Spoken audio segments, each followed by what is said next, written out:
At the Potsdam Conference in the summer of 1945, the Allies met to negotiate the terms for the end of World War II. It was here a decision was reached to transfer the German population residing in Czechoslovakia to Germany.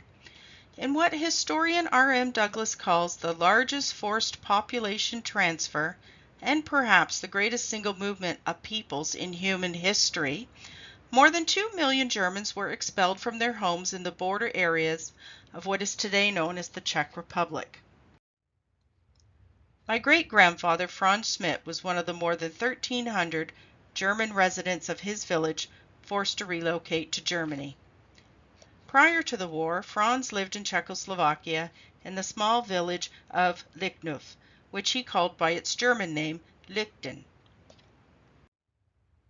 It is located in the eastern part of the Czech Republic, in the Moravian-Silesian region, only 12 kilometers from the border with Poland. Lichnov dates back to the last quarter of the 14th century, although there are written references to the village as early as 1320. Historically, it's been a small village, and even today the official website notes there are just over 1,000 permanent residents. Prior to the war, the population was predominantly Roman Catholic and German-speaking. The cadastral map shows how the village was populated along the Šižnez River, which flows through the village. It was surrounded by meadows, and many residents kept gardens and orchards. As with many small villages, life centered around the church. For the Schmid family, that was the local Catholic parish church. Franz Schmid was born in Lichten in August 1889, as was his mother and grandparents. In fact, his family has deep roots in the village, going back to at least the early 17th century. Franz joined the army in August 1914 and was assigned to 2nd Artillery Regiment. In 1916 he was captured by the Russians and did not return to the village until 3 years later, in March 1919. A few months later, in July 1919, Franz married Maria Schmid. Maria and Franz settled down in house number 239, where they welcomed their daughter and my grandmother, Elfrida, in January 1920. A son, Franz, had been born earlier in 1916. The births of 2 daughters and a son soon followed. The census record for 1920 shows Franz Schmid, his wife Maria, son Franz, and daughter Elfrida living in house number 239. Franz's occupation was listed as a slate roofer, a trade he learned from his father. Franz's wife Maria dies in 1928 and he remarries in 1929. By the onset of World War II, my grandmother had moved away from the village to marry, leaving behind Franz, his second wife Ida, and their 2 children. Not much else was known about Franz and his family until recently, when I received some information from the German Federal Archives. It included a copy of Franz's application for compensation for loss of property, which provided some insight into Franz's life in the village post-war. Compensation for those expelled from their homes was handled under the Equalization of Burdens Act. The law regulated the compensation for the loss of personal property, land, or other assets in the Second World War. The goal was to try and even the playing field between those, like Franz, who lost everything, and those who could recover some of their possessions. The application is dated January 1953 and is quite detailed, and includes a list of the property and assets lost by Franz as a result of his forced expulsion.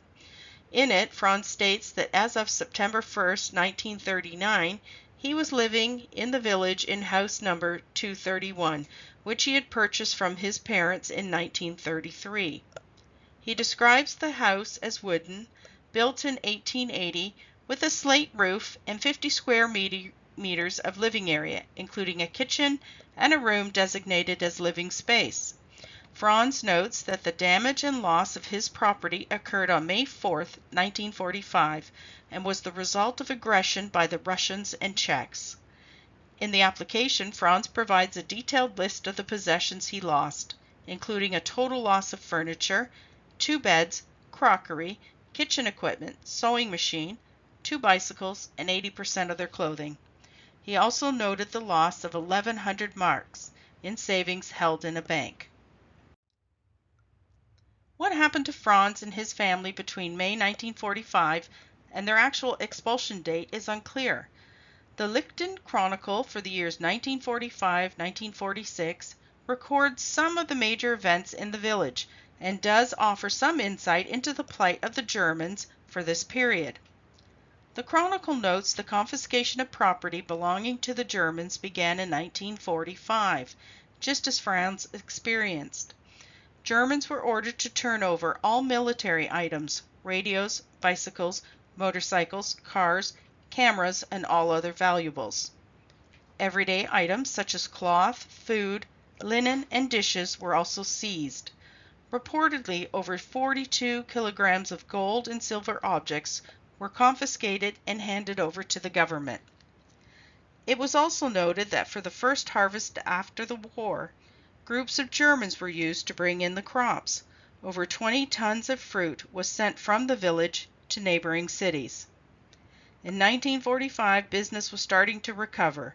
The Chronicle noted some of the businesses at work in the village included various merchants, bakers, butchers, 4 innkeepers, blacksmiths, saddlers, locksmiths, joiners, and a shoemaker. Of special note were the 3 hosiery knitting factories that struggled to keep up with post-war demand. There was a labor shortage likely due to the expulsions, so young girls from outside the village were being trained to work in the hosiery factories. According to the Chronicle, the first expulsions of Germans from Lichnov began in early 1946. As this chart illustrates, there were 10 expulsions throughout the year. In all, more than 1,300 Germans were removed from the village. Franz noted in his compensation application, he and his family were expelled on August 27, 1946. What happened to Franz and the family between the seizure of their property in May 1945 and their actual expulsion in August 1946 is unclear. The Chronicle states that some Germans were secured outside the village in the days after the war and would return to the village at the time of their expulsion, so entire families would be expelled together. Although there were no weight restrictions on the amount of luggage the Germans were allowed to carry, most of their possessions were already seized in the year prior. The Chronicle notes the official slogan for the expulsion was, "Let them take what they want, just take them out." On their appointed date, the Germans were assembled in the school building and taken by wagons to Brunnthal, and from there would make the journey to Germany by rail, foot, or cart. By the end of 1946, Lichnov's population had changed dramatically. At the end of 1945, Germans represented over 70% of the village population. With each expulsion, more and more Germans were being removed to Germany. In just over 10 months, the German majority had dwindled to 0. Franz's refugee card was dated September 21, 1946, and was issued in the American zone of occupied Germany near Munich. He and his family traveled over 750 kilometers in difficult post-war conditions to reach their destination. Franz eventually received financial compensation for his wartime losses, but not until October 1960. He received recompense for his home, bank savings, and loss of possessions. Franz lived in the Munich region for the rest of his life, continuing his profession as a slate roofer. He passed away on May 5, 1963.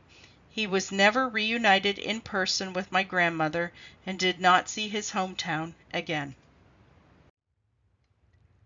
Today, many towns and villages in the Czech Republic attempt to come to terms with historical events in the spirit of reconciliation. Lichnov opened a museum of Czech-German history, which was a joint project of the displaced and current residents. The museum was opened in 2009 in the former home of one of the owners of a local knitwear factory. One of the museum exhibits is an interactive presentation of pre-war life in the village. Thank you for taking the time to listen to the presentation.